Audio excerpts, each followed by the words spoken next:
Gentlemen,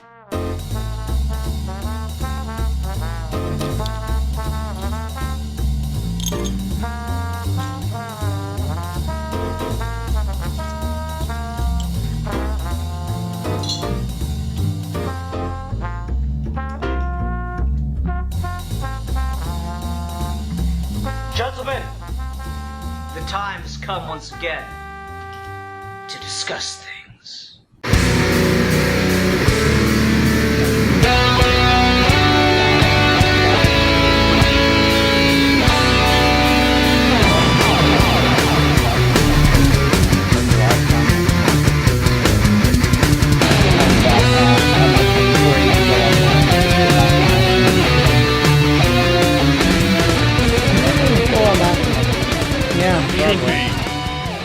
On that note, hi everyone, welcome to another episode of Geeky Gentlemen. I'm Sid Part 2, joining me today is Rasco's Modern Life and Mr. Goodplot. And let me just say before we begin this episode that you can now download episodes of Geeky Gentlemen and listen on the go. The link is in the description. New episodes are posted with the episodes on YouTube, and you can request for older episodes. Just please leave a comment on the video. If you don't know of older episodes, hey, check it out. There's a Geeky Gentlemen playlist. You can go through and see every single episode of Geeky Gentlemen, all 300-something of them. So you should do that, and if you want to listen on the go, leave a comment on it. In any case, Rasco picked our topic tonight. Rasco, what are we talking about tonight? Tonight, we are talking about a film that is called The Invitation. Mm-hmm. And now, Rasco, I have a follow-up question. Yes. Why do you pick boring, fucking, slow-ass, goddamn awful horror movies all the time?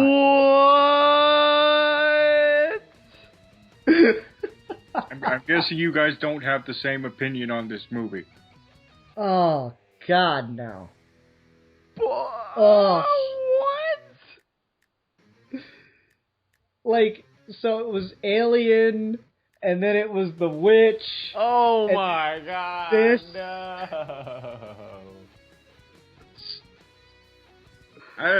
Rascal, if it makes you feel any better, I wasn't bored by it. Thank you, Mr. Goodplot. I'm like gonna invent a word right now, and I'm gonna call it borer, as in boring horror. Oh and I'm God! Just apply it you to can all of just Rasco's get out of here. Leave this freaking call. Podcast over. Now, to be fair, Netflix lists this as a thriller, not a horror. So there is a distinction to be made there. Goodplot has pointed this out. Enough. I don't know. I still would consider this horror, but that's just because, like, for some reason, we've kind of, like, overly specified what horror is, so, like, this would have fit in the category a couple years ago. Gotcha. I don't know. I didn't enjoy this film. Oh my God, dude. I just can't believe that. Really? You sound so convincing. I'm serious.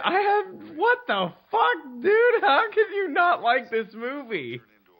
Okay, so is this going to be another one of those episodes where, like, I list all my problems, like, point by point, and you just try to argue with every single one of them? Yes, it is! Okay. I should have written out my arguments point by point, but, like... And what I'll do is I'll make a joke about each one. Yeah. I could legit cut, like, an hour out of this movie. And you would lose nothing. No. Yeah, I probably could. Yeah. It's so slow, Rasco. It's so fucking slow. Oh, no, it's not. Okay, Nothing happens. Let me, I'm just gonna, instead of just saying no repeatedly, I'm gonna actually, like, get into this a little bit. So, I'm a huge fan of Alfred Hitchcock because he was kind of obsessed with this, like, weird type of suspense where it's, like, just normal life, but, like, little things that, like, tip you off to something not being quite right. And that's kind of what Alfred Hitchcock presents, like, what his show was all about. it was kind of like doing these like normal life scenarios where just like something little is just off, and you're like, well, what the hell is it that's off? And you don't really figure out till like the very end. And it never gets like magical or anything like that, but it gets like creepy, like, oh, I was taken advantage of, or like, oh, something was happening and I didn't even realize it was going on the whole time and I was fooled. And like it's like these weird kind of suspenseful scenarios. And this movie felt right, it fell into that category. See, I disagree. Oh, Because things happen in Hitchcock movies. oh my God, no. I mean, that coyote, that was a thing that happened. Yeah, and it Coyote had did nothing to happen. do with anything. Well, to me, it was there to make you think that the main character would be the villain of the movie, would be I the was killer. hoping that would happen. Like, that would have been more subversive than what they did. I called what was going to happen with this movie an hour in, and like, okay, they're going to fake us out about this not being a cult thing, or not an hour in. I called what was going to happen with this movie that when they showed the cult video. Maybe a little before that, but I knew what was going to happen when they showed the cult video. I'm like, okay, they're going to fake us out on a couple things, make it just build this creepiness, and then it's going to be a suicide cult, and we're going to run around the house. People are going to be getting murdered. That's going to be the movie. And then I was right, and like, but it was still taking so goddamn long to get there that I was like, okay, maybe I was wrong. Maybe they're going to be actually kind of clever about this, and the guy is going to be like overly suspicious for no good reason, and he's the crazy one. Nope. That would have been too creative. Well, I think it would have been like really depressing and a huge buzzkill if that was the direction. At least for me personally. Like, I don't like. I wouldn't like hate it if it was like uber depressing in that way, but I mean, I don't think. I think that like it. I don't know. I'm not like up to date with like cult. Like everything about like I'm not like a huge like educated person when it comes to cults. So Well, going into like this I movie, wouldn't call myself. Because they all killed themselves. Yeah, I mean, I wouldn't can't call ask myself firsthand. huge. I wouldn't call myself hugely educated. It's just I've just looked into it here and there. Like I looked into Jonestown and a couple and the Manson family over the years. And so I know what they do, the kinds of people they attract, and how they manipulate people into doing things. So I just saw a lot of this coming, and that made it just even more boring than it already is. God, this is like such a slow movie. Yeah, you can wow, sort of think. I can't believe it, dude. What the fuck were you watching? It was just like nothing was happening. And like, you make the that's not true comparison at to all. Hitchcock. It was like all of this creepy, like weird atmosphere, and then like weird signals that were being sent between characters on like weird emotional levels. And it was like weird. Like, yeah, And I agree loved that it, and it was so just that like stuff is small there. things that would be kind of like like I loved like for example when the guy follows the girl out to her car. Yeah, I saw that Like coming. the strange kind of suspense that him like looking out that window creates. Like I just love things like that.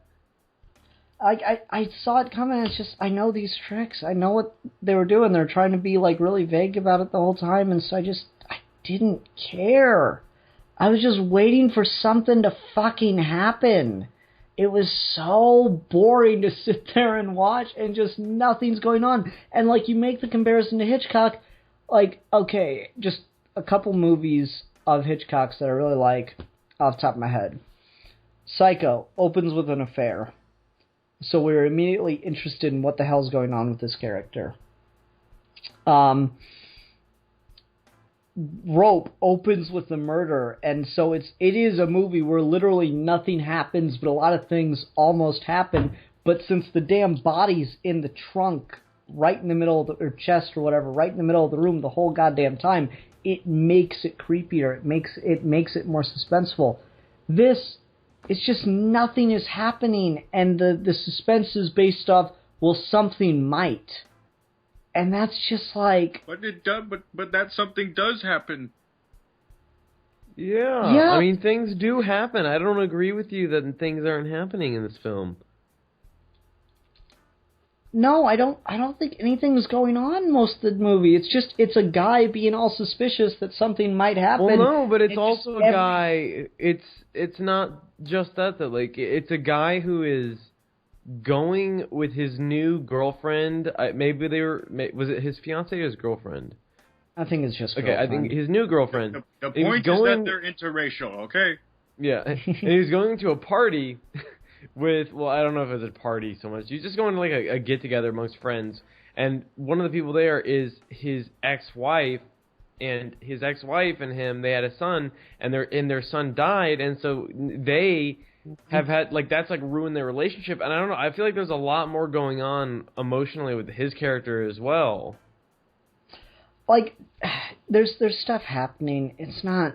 And like it actually it does actually explore like this whole thing where she's kind of choosing to block out all of that and like act as if that's never happened, whereas he's like, if you're gonna try to get over our son's death, do it in a way where you don't have to pretend that wasn't a reality. And like, I don't know, I just feel like I just don't feel like it's accurate.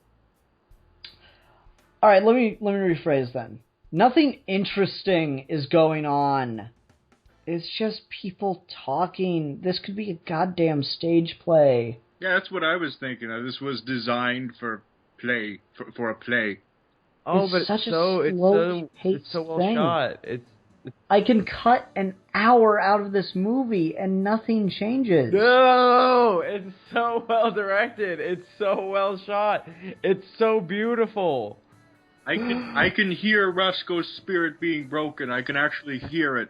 The actors are great. I think the Logan Marshall Green, he's the guy that everybody always says looks like Tom Hardy, and he is really good in this movie. The guy plays David. He's from Game of Thrones, I think. He's really good in this movie. The woman who played Eden was really good. Kira was really good. She was the black woman who was dating Logan Marshall Green's character, Will. You know, Logan Marshall Green is going to be a Spider-Man villain. Yeah. That guy played the character's name was or the actor's name is Jay Larson. His character's name was Ben. He was like I think he had like reddish hair and he was wearing like a pink shirt in the movie or something like that. He's kind of like the funny friend that the woman smacked. He was the fat guy. He was so good. I don't know, like, I picked up on the fact that they had a kid that died really early on before they, like, you know, firmly gave it to you, so I wasn't chasing that plot thread, and they don't give you that one till like 20-30 minutes in. I don't know, man. This is just not my kind of thing, but I also think it's just fucking bad. It's like, if you're gonna do suspense, there's a better way to do it. You have to have actual stakes on the line, and we don't realize that there are actually stakes on the line. We're not confirmed that there are stakes on the line. It's faked out so many goddamn times. Well, that's why it's creepy. That's why it's weird. It's that you're like, I don't know if I have reason to be even suspicious yet, but I already feel suspicious. Why? Well, I think the stake is like whether or not the main character is wrong, and if he is, then that means he just killed someone by accident. Yeah, but like, when does that happen? Like, that's not till the last 10 to 15 minutes of the movie. Yeah, it's like right before. So you get through an hour and a half of just, is he right? Is he wrong? Is something creepy going on? Or is he just, you know, being the weirdo in the situation? And like, at every fucking turn, they're just like, no, he's the asshole. He's the asshole. He's the asshole. And then something fucking weird happens, and it sets him off again, and just like, okay, you're playing the same trick over and over and over again. I mean, I think that it's well structured, though, in that it's the first thing that kind of weirds him out is the fact that they're, like, locking the doors. Mm-hmm. And then that, like, they left, and then, like, so that's, like, the first thing that kind of weirds him out. But who really knows? He may even be kind of just being a dick right there. But he knows that, like, their friend Choi, I think his name is, he isn't, like, he hasn't shown up yet, but he has, like, a voicemail of him, like, where he said that he had already arrived. And so, yeah, and then they fake you out again on Yeah, so, but the thing is, like, at that point, it is kind of a matter of, like, yeah, like, it shows there that because he was wrong about that based on the evidence that he had, it shows that he was kind of like letting his emotions get the better of him, and was like actually he was actually being like overly emotional about this whole situation and like trying to jump to accusations based on that evidence. But then there was actually something there. The deeper that he dug into like their like computer and their weird cult shit on that video and stuff like that. And I just think by the ending, especially with that last shot, so it reveals that there's like actually a bunch of people that have like subscribed to this cult, and like they're all committing some sort of like ritualistic killing on this night. I think that's really interesting because based on like it's kind of I don't know, maybe saying something about the way like that people like hold back and try to like repress horrible things that happen to them instead of like openly exploring and accepting them, and like that would potentially lead someone to a cult like that is all about like strangely repressing that and then like being harmful towards other people that you cared about in the process of self-destruction. I don't know, like it's just so creepy. Yeah, I guess I don't know. I could maybe see myself enjoying this more if I didn't know as much as I do about cults already. Yeah, I really like the that twist ending too. I will admit I didn't see the whole city on fire like reveal coming, but that's like such a last minute thing that I'd already completely lost interest in the movie. Yeah, because you keep wanting them to escape the house so that they can escape to the real world and be safe from these crazy people inside of this house. But then you find out, oh wait, this is happening all over the place. Like, in my opinion, I would have enjoyed this movie more. And they wouldn't have done this, but fuck it, whatever. I'm allowed to rewrite a movie if I want to rewrite a movie. Yeah. Okay, so I'm fine with the coyote, I'm fine with them arriving and having the creepy shit. I think the dinner should have taken place at least, 30 to 40 minutes into the movie. And then we get and don't do the dinner and then more build up and then back to a dinner table. No, just it all happens at the dinner table, and that's when he tells everyone not to drink, and then the one character dies. And then we have the house scene, and then we have like after they get out of the situation where they think they're out of the thing, then they go out to the city, see it on fire, and are trying to get home. As the goddamn city's burning down because there are a bunch of suicidal cult members. That would have been significantly more interesting to me as opposed to what we got, which is like an hour and a half of is he right or is he wrong about these people being crazy. Which just leads me to one question over and over again. If you were this fucking creeped out, why the hell are you staying? Because of the emotional stakes. Because his wife wants him to be there. That's where I think like you're leaving out the other half. Like he is there for a very like emotional reason as well. All right, but like here's the thing: he is mad at her right away when they play the video and reveal that she's been in a cult and stuff. He is immediately mad, and his friends take him to the kitchen to get him a drink. Who the fuck stays at a party after who the fuck stays at a party once they play Snuff? Who the fuck who goes to a party where someone plays Snuff and you just chill? Like, what the shit kind of world is that? Hey, what is Snuff? Snuff is when you have actual footage of a person dying. Yep. It's called a snuff film. Okay, well I kind of knew that, but I don't know why never mind. Don't Google image it. Don't. Yeah, like stuff. I mean, is, I've stuff never is mind. the worst way to start I've actually anything. watched a good documentary type thing about snuff films. Yeah. So I don't know why. So, I even fucking like, asked who the that. fuck stays at a party with their ex-wife who's obviously lost her fucking mind after someone plays a snuff film? And then, not only after they play a snuff film, then someone confesses, oh yeah, I murdered somebody But at I one point. forgive myself. I forgive myself for the murder. Like, who the fuck stays in this situation? Like, it is, like, here's where I lost all suspension of disbelief.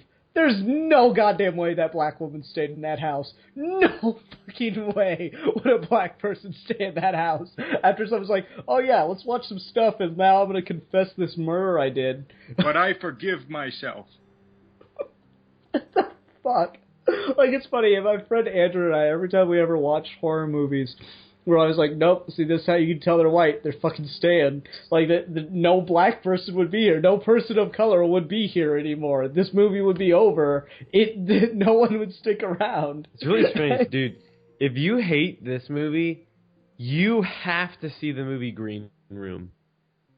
Why is that? Because I'm just so interested to see what you would think of that movie. You might get depressed by the fact that Anton Yelchin stars in it. Yeah, and he's fucking great in it. Anton Yelchin. Chekhov died. The actor died. Chekhov. Yeah, okay.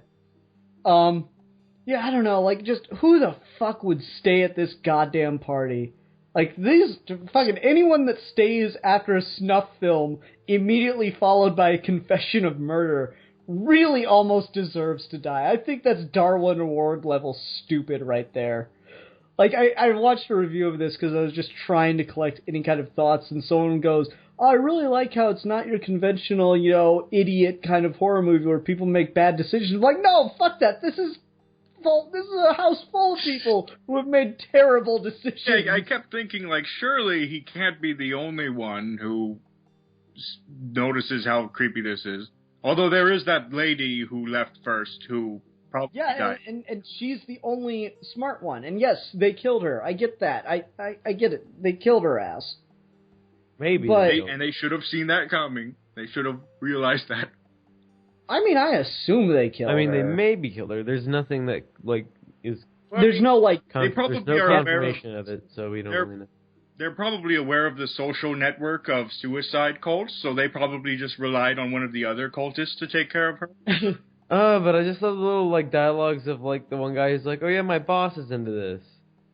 And he's like, oh, yeah, my boss, he's into that. And then, later on, it's like, oh, you see, this is probably what's really common amongst these people. Like, this is kind of weird. Yeah, I like that they set up that the invitation is, a big thing in that area, whatever it's supposed to be. Like that, there's stuff in it that could have made it good. It's just, it drags for so fucking long that I just cannot pay attention to it. Oh, and I just can't believe it, dude, no. I was sitting there trying for the first 45 minutes. I'm like, okay, I'm going to analyze the shit out of this and think about everything that's going on. Oh, dude. And then I was like, fucking goddamn, they're in a cult. It's a fucking cult, or this guy is wrong, and he's just being an asshole about how his ex-wife is coping with their son's death. But what about it? I don't understand what's wrong with that. It's just I got the point already. What other movies are there that, are this? I've never seen something like this before. Hey, can I say something about this? Go for it. When I was watching this movie just a couple hours ago, because I wanted to be fresh in my mind, when I was watching it, I was under the impression at first that this was supposed to be a modernization of the classic type of story where you have a bunch of people trapped in a mansion and they get killed one by one until there's one person left, and then you find out who the killer is. Uh-huh. You know those stories like Clue? Yeah. That every TV show always does a parody of? Yeah. And so that's what I thought at first, what this was. And I was kind of right, a little bit. Kind of. This is kind of Clue-esque, isn't it? A little bit. A little bit. Yeah. Except, it's not a mystery who the killers are. Yeah, it's a mystery of if they're killers at all. It's got Clue, except not at all. Well, I mean, a bunch of rich, aristocratic douchebags go to this rich, fancy-ass house, I thought it was a modernization of that, where instead of a mansion, it's a rich person's house in, the suburbs of L.A., one of those fancy houses, feng shui type houses. Yeah. And instead of fancy aristocratic people, you have the modern equivalent, which are hipster, rich, douchebag, hipster people. Mm-hmm. See, it's interesting because, like, I just cannot stand this. And Rasco, you and I talked about this on one of the fan film reviews. In monster movies where we don't show the monster, I've just gotten sick of that trope because I find it to be lazy. And just, if you're not gonna have horrific things happen in your horror movie, I just don't care. I just can't force my... Like, we already have people that either don't care about or actively dislike. And I'm just like, okay, something fucking happened. Just literally anything fucking happened. And I felt no tension because I knew where it was going the whole time, dude.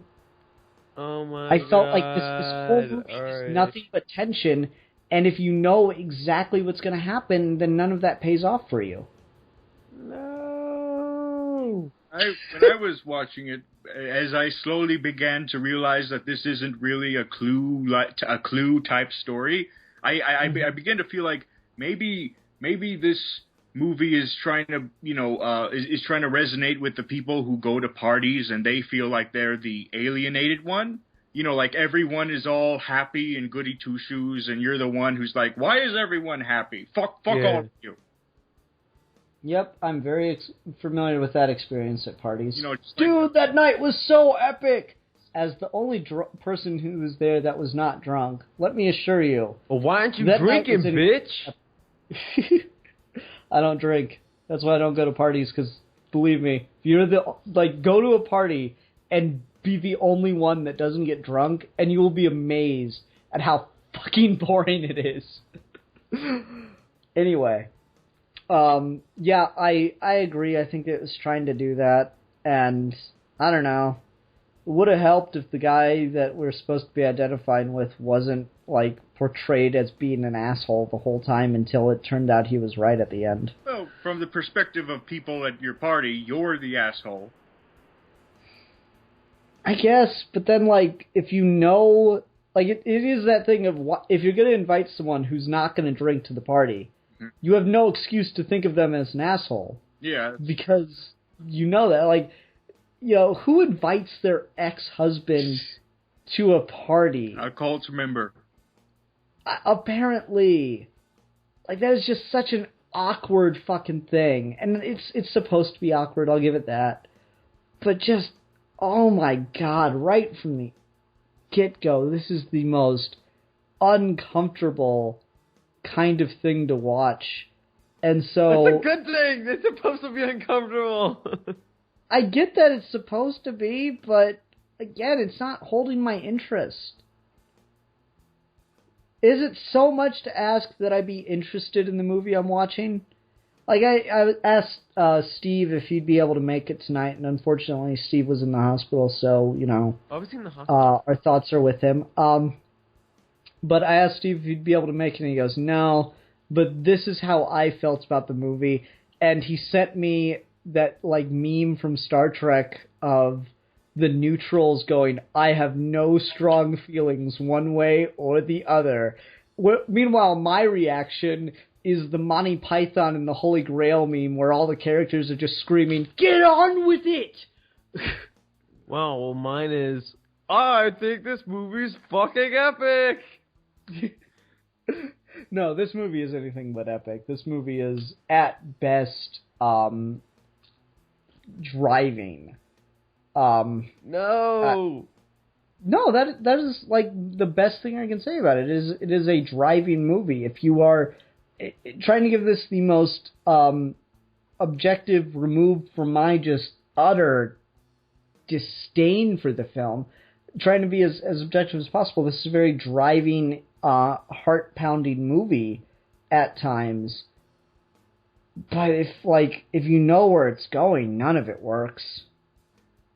I just am like on the opposite side of the spectrum from you on this. So you think it gets better on repeat viewings?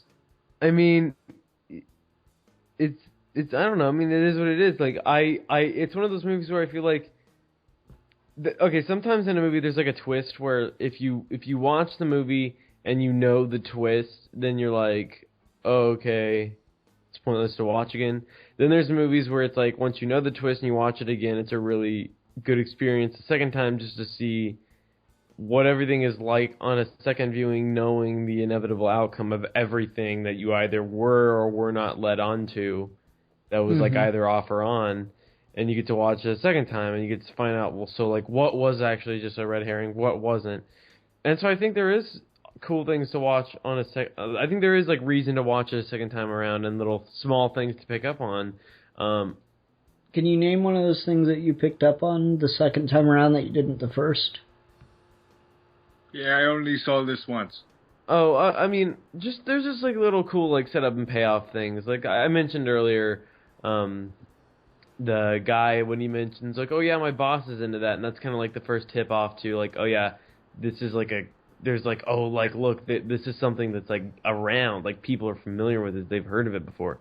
Yeah, it's not a small there's the like there's the weird thing with the creepy girl that was there, and you're like, while she's there, she goes and like she at first makes eye contact with him, and she's like sexually looking at him, and you don't know like what's going on. Like is she just like this like weird rogue presence that's happening like or something like that? Like have these two people been manipulating his ex-wife and her husband or boyfriend or whatever? Like, are they like holding them hostage or something weird like that? Because and then like you're all, I love the setup of like he watches the guy go and place the red lantern on the hook, and then the ending is the payoff to that, where you like see like why he was doing that, and like a bunch of people have done that. I don't know. There's just like I just love. And see, movie. Like you're naming all these things, but I picked up on that. Like, I didn't, see it, like, all right, the Red Lantern thing. And I'll try not to think of Green Lantern while I do this. The Red Lantern thing. Like, I saw that, and I was like, okay, that's an interesting thing. And then it gets to the end of the movie, and you see all the Red Lanterns. I'm like, oh, like the one he set off, so it was a signal to all the other cult members. Okay. There was nothing that you just mentioned that I didn't pick up on. The one thing that I think I might have an understanding of if I go back to it again, which I will fucking not, but if I go back to it again, the one thing that like felt like it was just dropped to me is when someone comes to the door and it's not the Korean guy, but it's like the new husband writes it off as it's just some people on foot looking for a party. I'm not sure if that tied in with anything else again, but that's the only thing I could think of that felt like it was a dropped thing. I guess that might have been like people trying to escape the other cults.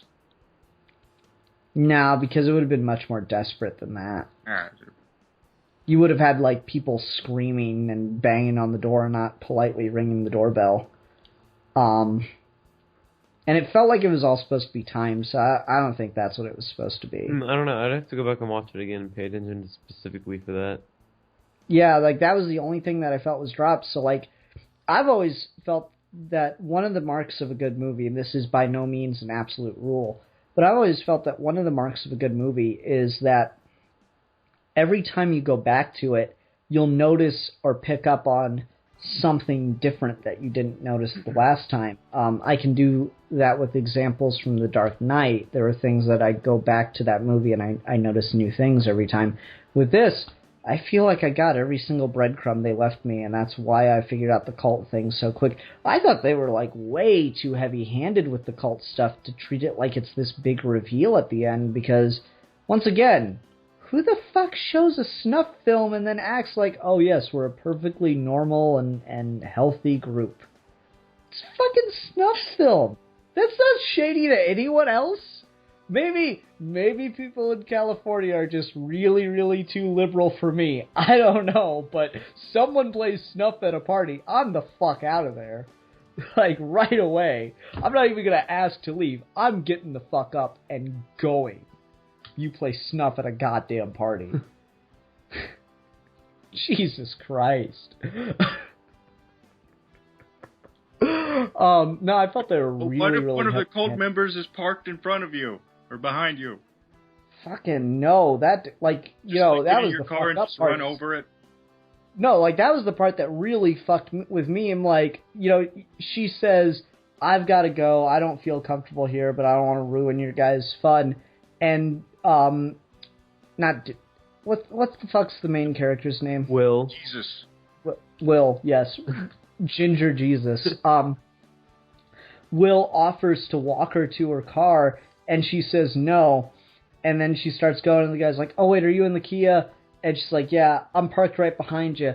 I'd be like, yeah, Will, please walk me to the car, because the murderer is fucking walking me out to my car. No, but I mean, like, they don't know he's a murderer. Yeah, they do. No, like, they know He killed just said someone. that Yeah. he killed his wife, But, like, and he gave himself. he's clearly, like, trying to, like, atone for that. I don't care. The fucking murderer that's in the fucking creepy, obvious goddamn cult. But, like, the thing that he did that he killed his wife, it wasn't like he actively made a choice of, like, yes, I'm going to kill my wife. Like, he hit her, and it killed her, and, like, that was the issue. Like, he didn't, like, the thing is, he didn't expect the consequences of his actions to be as large as they were. No, I get that. But my point is, some motherfuckers that are in this weird, creepy thing that I've been hearing about that I don't understand around town play me a goddamn snuff film as their introduction, as they've been all weird and strange all goddamn night. One of them confesses to having murdered a person, and then offers to walk me out to my car offers to back out of the car after I get ready, after I say I leave because I'm gonna leave because I'm uncomfortable. Who the fuck is gonna be okay with that? Like, I don't understand why she stops after he's, like, let her pull out of the driveway. I would not fucking stop for an instant for that motherfucker. That is, like, just fundamentally, that's not, it breaks my suspension of disbelief. Once again, you play snuff at a party, I'm the fuck gone. Also, maybe that makes me a square, I don't know. I'm sticking it out and staying. You're gonna stick it out at the snuff party. Yeah, I am. Rasco. I'm also good that plots there with me. Good plots there too. I guess I would be like that guy who kept cracking all the jokes, the fat guy. Yeah. His name was Ben in the movie. Yeah, that would be me. Oh, that's on y'all. Also, that big bald guy, he already looked like he was capable of murder the moment he was first introduced. That guy was fucking creepy. He looks like a Lenny Smalls archetype. You know, let me pet them rabbits, George. Well, like, it's weird too because fucking Ginger Jesus is watching the cult video in his dead son's room, and then you just got that motherfucker banging on the door. He's like, "Come on, it's time now. Everybody's waiting." And I'm like, what the shit, man? We're about to drink this juice at the same time. That's not culty. Like, that was really fun. And then, like, if you watch the body language, like, I actually did like the moment where Ginger Jesus decides that he's not going to let everybody drink, because the body language of that scene, I'll admit it was well directed, it's just, the pacing is fucked. Fucked, all in caps. Like, the direction of that scene, though, the body language as the guy, like, you know, the heavy bangs on the door, and the way he opens the door for the dude and kind of, like, almost shoves him down the hallway, that was really, really good to let me know some shit's about to fucking go down. But at the same time, I'd been faked out so many times that I didn't know whether or not I could honestly buy any of it anymore. Also, what disappointed me was the fact that when they started killing one by one, it was really quick and really fast, and all of a sudden they were all going down like flies. And for me, it was a little frustrating because I kind of wanted that scene where they apologize to the Jesus man, and we're like, oh, dude, we should have totally believed you. I'm sorry we didn't give you the benefit of the doubt. That'd be a good scene. Yeah, I want that scene too. You know what? That's the scene right after they drop the bitch outside. That is the scene right after that. Yeah, like, dude, the last living gay man, the living gay man should have said that. Yep. The living gay man. And, like, the dude's girlfriend Night of the was living gay like, man. Yeah. The dude's girlfriend was all like, okay, you're being rude, and we're leaving. And, like, that's the reason she leaves. She gets an award for worst portrayal of a black person. Like, you know what? I can tell that role was written for a white woman, and they just cast a black person. Maybe she's been I don't know. No, I've met really, really white black people before. In fact, when I went to high school, there was a kid that I coined the name of Black Josh because he was a black kid named Josh who was the whitest kid at our school, and everyone called him Black Josh. That's funny. Are you sure they weren't all racist for pointing out his it's the most like Rasco is liberal in high Kentucky. school you could there's like Black hope to Josh. find in America, and like this kid, his name was Black Josh. There's Asian Jerry. There's Gay Tom. No, he was the only one. He was the only person that had their race in front of their name. It was just because he was so hilariously not. No, I get you. And, like, I'm being facetious. There's Wheelchair Wally. I'm being facetious, but that's just one of those things, like, you know, I was watching this, and I totally had, like, black person movie theater experience when, like, the action started finally getting going, and, like, they kill the one dude with the fire poker or whatever. I have a question about that, like, multiple questions about that scene, actually, but, like, when they kill the one dude with the fire poker, I'm, like, just sitting there and go, fucking nail his ass when she finally starts wailing on him with the thing. I'm like, what are you waiting for? Like, he keeps screaming and then looking up, and then she, like, hits him again and then waits, and he screams and looks up, and then she hits him again. I'm like, what are you waiting for? Why aren't you just going to town on this motherfucker? Because it's fucked up. He's fucking making weird-ass disturbing noises, and you're, like, mesmerized by the fucked upness of it. No, I would be nailing the shit out of that dude. I'd be like, oh my god, I need to, like, fucking end this shit right now with my next hit. I better, like, make sure this hit is good, because, like, this is fucking creepy as shit watching him, like, continue to get back up after I fuck him up. No, I'm just like, that's the thing for me is there should be no pause. It should just be bang, bang, bang, bang, bang. Okay, real quick. What the fuck with the creepy slutty girl? What happened with her? It was really fucking dark. I lost track of what the fuck went down with her at the end. She got shoved. She bashed her fucking head on the side of like a dresser or some shit. Mm-hmm. And then like was a freak and then like got stabbed or something. Well, like I know that she chased them into a room and then they locked the door behind them, but it seemed like she was still basically right outside the door.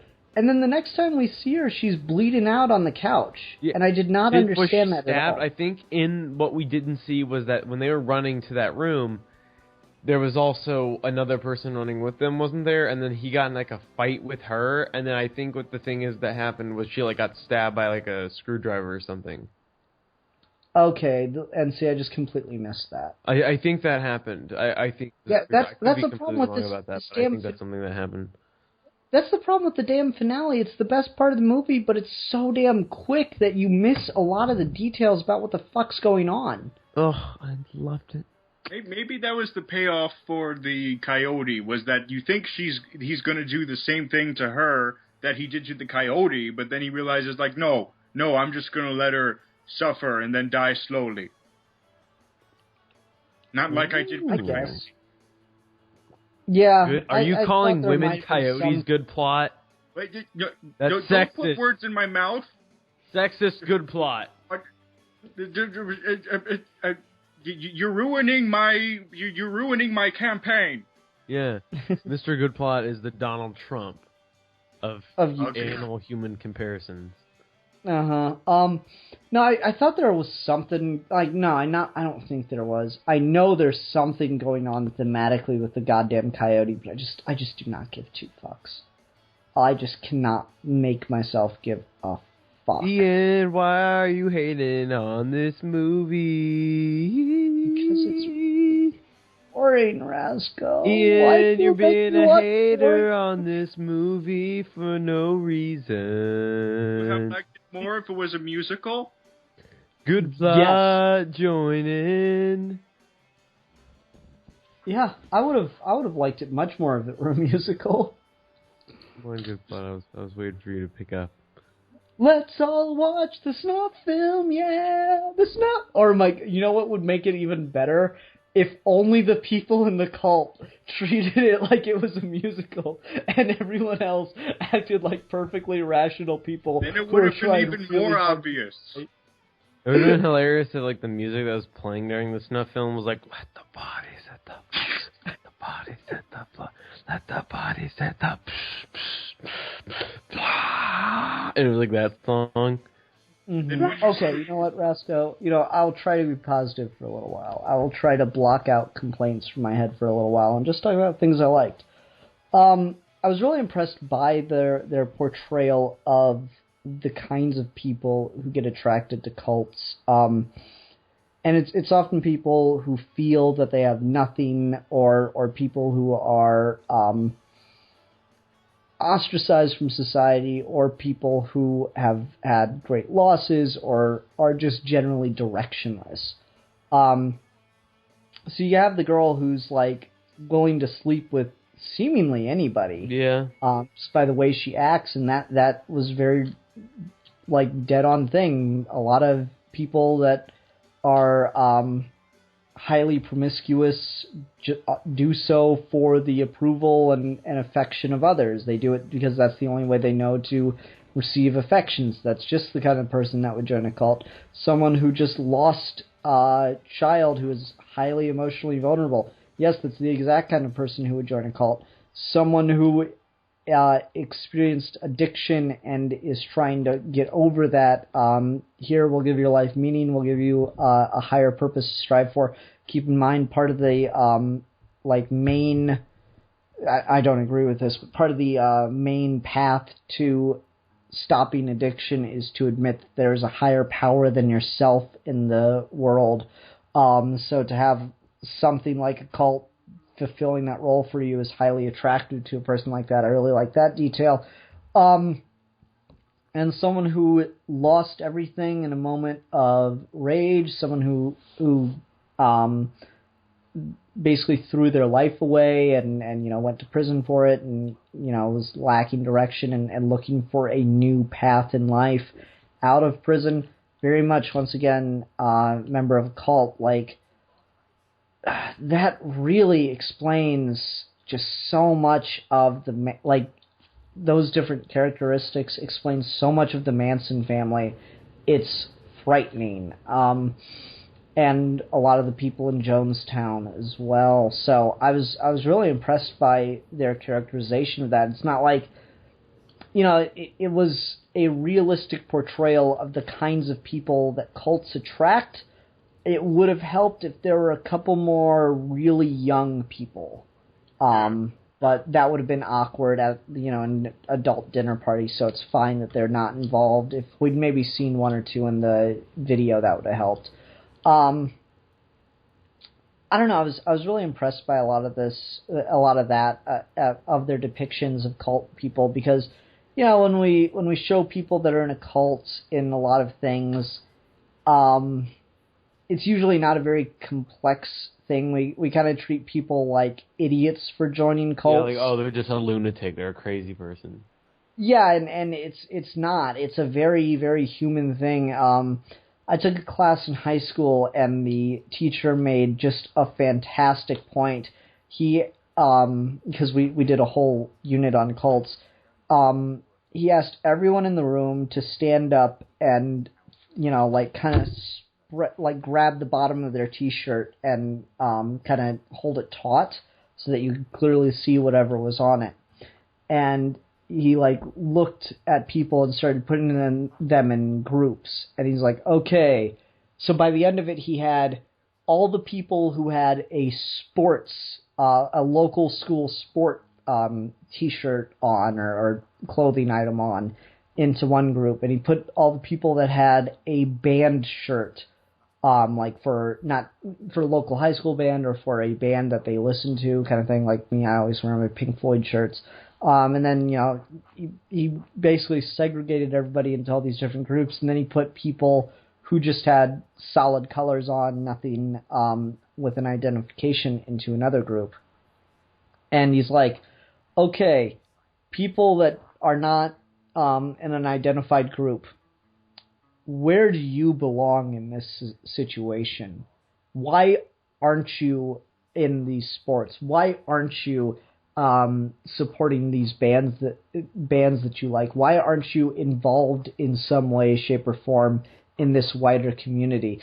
And they're all like, I don't know, I just fucking put on a shirt today. But he used that as a great point of showing how many people are looking for some kind of connection and meaning and, for lack of a better word, higher purpose beyond themselves by just showing the way that we display the things that we are interested in or the groups that we are involved in by the clothing we wear. And cults prey on the people who are not wearing something like that because they are often directionless. Okay, good. I'll be safe. I usually wear superhero shirts, so I'm safe. Yeah. And, I say that as I'm wearing a solid black shirt right now. Don't read too much into it. It's not perfectly representative, obviously. Well, I never wear Don't drink any Kool-Aid, okay? Just stay away. Kool-Aid. And once again, it's not 100% or anything, but it's a really good example to show you how people feel that need to identify with something, and so it helps you understand why people get drawn into these kinds of things. And so I thought that was a very, very realistic, very human portrayal. Once again, I think there's too much too soon if it wanted to build that for me. Not even getting to the snuff film. Once that bitch slaps his ass in the kitchen and then just comes up 2 minutes later, it's all like, I've let it go, so should you. The fuck? You're clearly an antagonist. Yeah, so that was just a very awkward situation, and I still feel that there are pacing problems, but I loved the way they displayed people that get into cults. I thought that was a very, very human portrayal of that. Good. Good plot. How about you? What's something you enjoyed about the movie? Because you've been kind of neutral. The music at the end. I like the music. Even though it didn't really match what we just saw, at all. I'm trying to remember. It was like this upbeat, popish country music.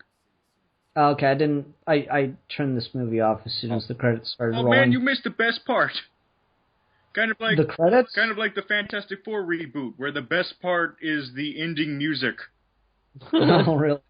Like the Fantastic Four, it's like this rave-sounding techno stuff, and with here, it's like this modern, upbeat country music. And the thing with it, though, is it's not really the type of music you would expect to hear after watching a bunch of people get killed, getting brutally murdered. So, but maybe it was there to cheer you up from watching that, from realizing, oh, wait a minute, everyone's... Go out the theater and kill yourself. Mm-hmm. Yes, the point of that music... I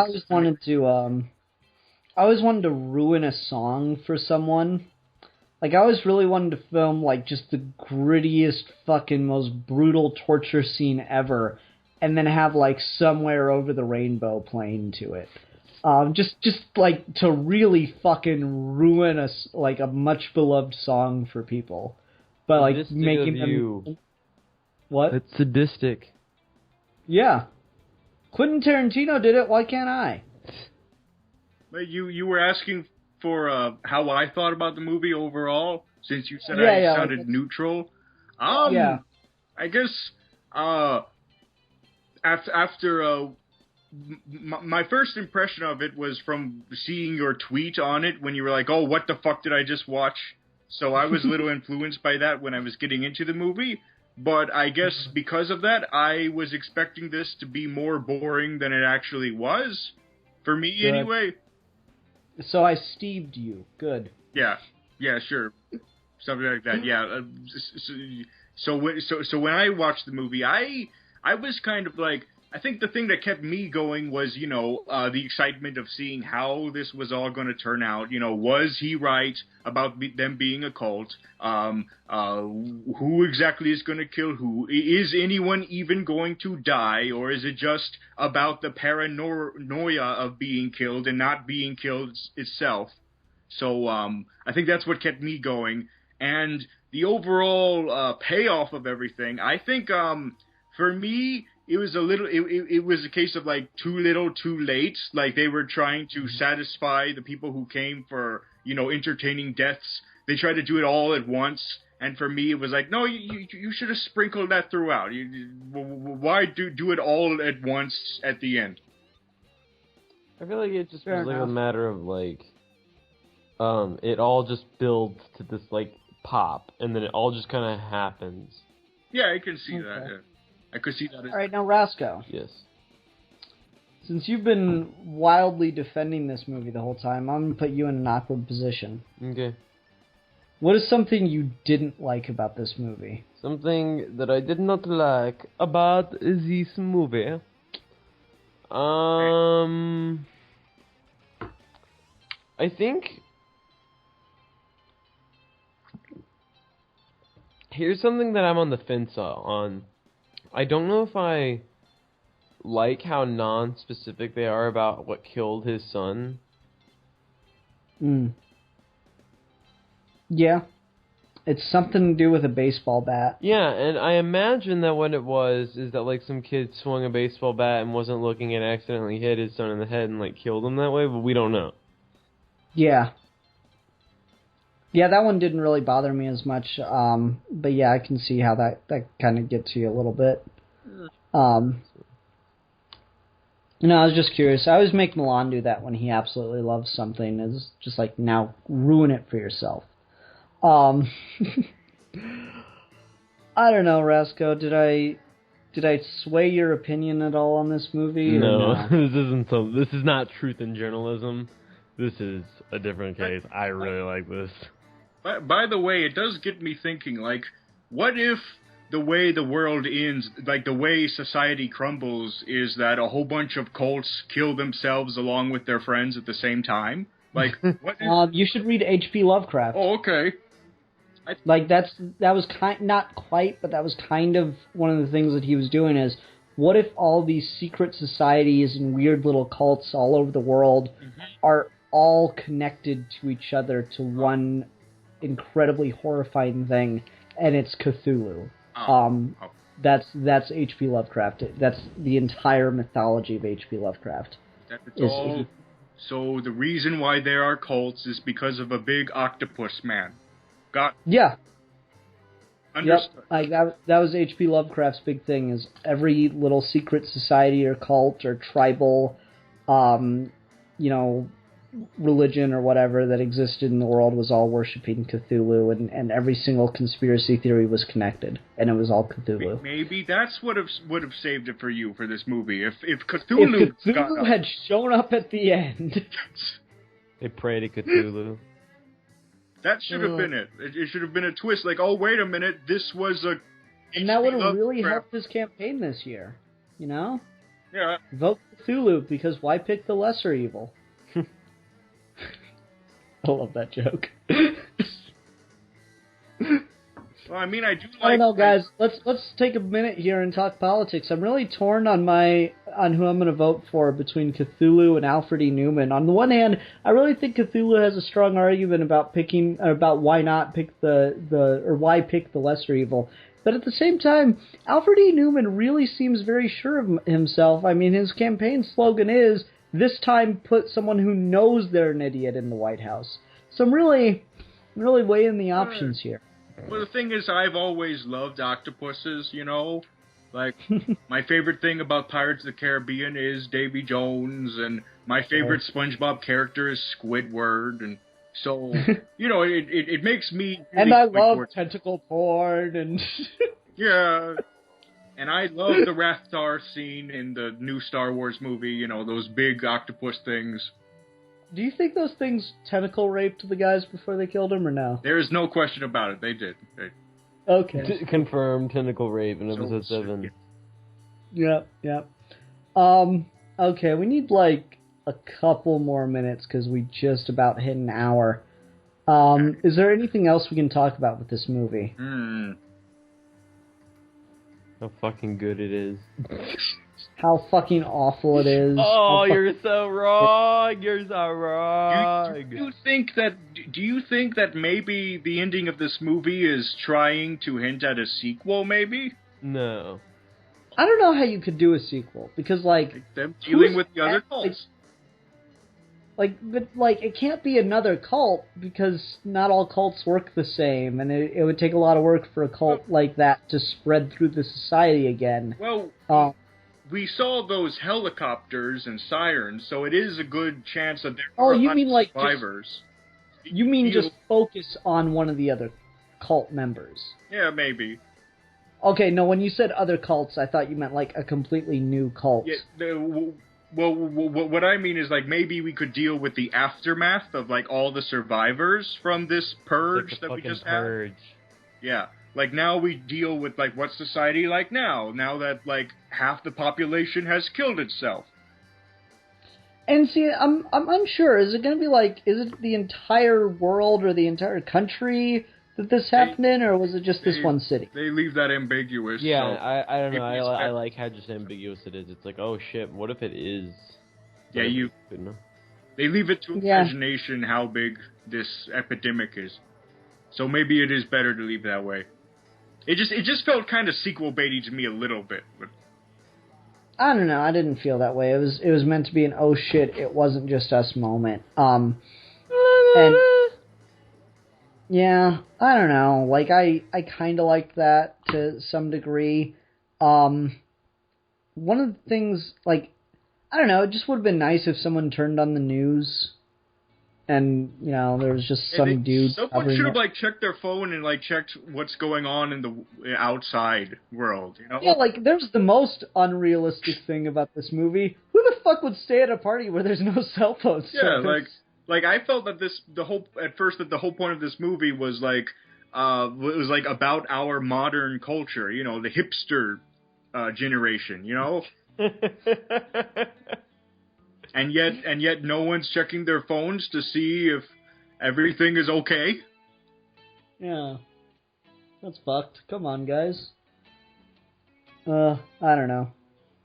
I thought that was kind of odd. What else? I don't know. I'm not sure what you could do with the sequel. Maybe just expand the scope. Would you bring back the original cast, or what's left of the original cast, or would you just completely focus on other characters in the city or world? Hey, I think you just don't make a sequel. What? I think you just don't make a sequel. Yeah, fair enough. That's just for me, at least. Yeah, but Ian, you don't seem to give a fuck either way because you don't like the movie. So for you probably wouldn't. You would probably go either way, right, with the sequel? Because here's the thing, the last 10 to 15 minutes of this movie are fucking great. Yeah. Besides the fact that the black woman isn't a black woman, but the last 10 to 15 minutes of this are fucking fantastic. But I would like to see that movie. I would like to see them just fucking trying to get home or some shit, or just see what the fuck people are doing about this crazy suicide cult that is taking people with them. Yeah, and maybe some cults are less subtle than others, like maybe they're wearing costumes, or maybe they're nudists and they're naked. White sneakers. Around. Yeah. White Nikes. They gotta go and catch that UFO behind the moon. Mm-hmm. That's the other thing, is like, there's no way they could have gotten away with this if everyone did have cell phone access, because their phones would have been blown up about this shit. Maybe we're just supposed to believe that this is an alternate universe where there's no cell phones. Except for the fact that we see cell phones. They had a jammer. Yeah, that's probably what it was. Like, I was surprised that we didn't get a reveal of something like that. They just left it so much to, oh, this area has really bad cell reception. I was expecting something like a jamming device to be revealed at some point. Like, that was kind of what I was expecting to be his last hint. as opposed to watching the video. I was expecting him to find a cell phone jammer. Yeah, he should have gone to the internet while he was on the laptop. That too. That's what I do whenever I get access to a computer, is like, hey, I'm going to go on the internet real quick. Yeah. I don't know. Roscoe, I'm sorry I didn't like the movie. I know you had high hopes. It's just... Okay, let's see. And someone told me, well, Rasco usually likes these critically acclaimed movies, and you don't. Maybe horror's not just not your thing. And I was like, no, I love horror. It's fucking boring. I just need things to happen in my movies. Who said that about me? Oh, Norman Stansfield on Twitter and YouTube. I think I pronounced the name right. If you're listening, sorry if I fucked it up. Thank you, Norman, for representing me as a fan on the internet. I love you. Want to say, no, I like horror, and like, I don't know. Rasco, do you like The Shining, the Kubrick movie? Yes, The Shining is a cool movie. Yeah, I like The Shining, and once again, I just feel like things happen in that movie in a way that they don't in this or The Witch, for example. I can give you that with The Witch. The Witch is different from The Shining. This is also different from The Shining. If I had to put them on a spectrum, I would say this would be like to the right is more mainstream and to the left is less mainstream. I'd say The Witch is the farthest away from the mainstream. Shining is in the middle, and then the closest to the mainstream is this. Of those three. Okay, interesting. I don't know. I don't know what else to say about this movie. I don't like it. You know, Rasco, you said that this movie was trying to be like a Hitchcock movie, kind of. Do you know what other movie was trying to be like Hitchcock? What? The Happening. Yeah, but that's just doesn't make sense. Where things actually happened. I'm giving Ian an example of a Hitchcock movie gone wrong, a true one that fucked up at being a Hitchcock movie, as opposed to this one where they got like they did an okay job, as opposed to The Happening where they just fucked up completely. I thought Devil was supposed to be more of the Hitchcock movie. Devil was not... Happening. Devil was just like... Oh, God. I don't want like, that setup is very Hitchcock, though, right? People are trapped in an elevator and they die. Yeah. That's a very Hitchcock setup. It's got like a splash of Twilight Zone in it, but yeah, it's like Hitchcock. Yeah. Did you ever watch that Hitchcock series that was kind of like the Twilight Zone? Yeah, Alfred Hitchcock Presents. Yeah, I love that show. It has like his silhouette. Yeah. Yeah, and he Crypt Keepers every episode before the Crypt Keeper was a thing. Okay, yeah, I think that'll do it for this review then. Let's go ahead and go on to ratings. Since I'm pretty sure I can predict the scores here, or at least where the scores are going to be at, I'll go first. Good Plot will go second. Rasco will go third. Okay. I give this movie 0.5 snuff films out of 5. Alright. I give this movie 3 out of 5 overrated penguins. I give this movie... Oh yeah, that was dialogue. Okay, yeah. Never mind. Sorry, Rasco. That's a really obscure one. Yeah. I give this movie 4.5 out of 5 motherfucking shots of poisoned wine, bitch. Cool. There was probably a moment where Ian was trying to remember if he saw penguins in the movie. Yeah, that's like what I was legit thinking. Or I was like, are you just coming up with a random thing? No, it's in there. You have to dig deep in your memory. Yeah, like it took me a minute. Like, oh yeah, there's that dialogue. I just thought it was so funny and random that I decided, you know what, that's my point system. Cool. Okay. Good Plot is joining us next week. Yes. What are we talking about next week, Good Plot? Well, as you know, I just had a live show with Geekvolution, and it really mesmerized me how they were, getting really deep in depth about geeky stuff and superhero things. And then immediately after I had that conversation with them, I was watching a clip of a comedy special, and there was this jab at the expense of geeks, and it was this accusation that they're all virgins, even though I just had this conversation with a man who is the father of 2 children who talks about superheroes for a living.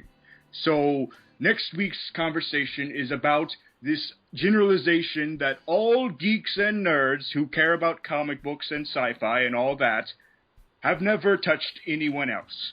They're all virgins. Yeah, so like just geeky stereotypes, or the geeky stereotype, as it were. If you want to save time and say that, okay. See, I have to do this thing where it's called titling a video. And, YouTube, especially if you're on a phone, tends to cut you off at about 5 words. Oh, okay. So they wouldn't go for my title, is what you're saying. Well, what would your title be? Geeky Gentleman, why do people think that all geeks are virgins? That's fucked up. I'm going to talk about this. It's straight to the point. Straight to the point. Yes. Not overly verbose at all. That's my perfect way to just summarize Mr. Goodplot. Not overly verbose at all. Yes. Okay, everyone. Thank you very much for watching. Rasco, if it's any consolation, I watched a couple reviews of this, and I seem to be the only one that fucking hated it. Yeah. I didn't know. I didn't know if the internet agreed with me or not. My God, you're like Jesus, and everyone else is being swayed by the cult. Yeah. Yep. Okay. Well, everyone, thanks for watching. Check us out next week. Until next time, I'm the Philosopher. I'm the Squampus. Huh? And I'm the super villain, even though that's easy to go for. And we are your Geeky Gentlemen. And we will be discussing things. Except not really, because I fed Rasco and Mr. Goodplot poison, and we're all gonna die together right now. Yay!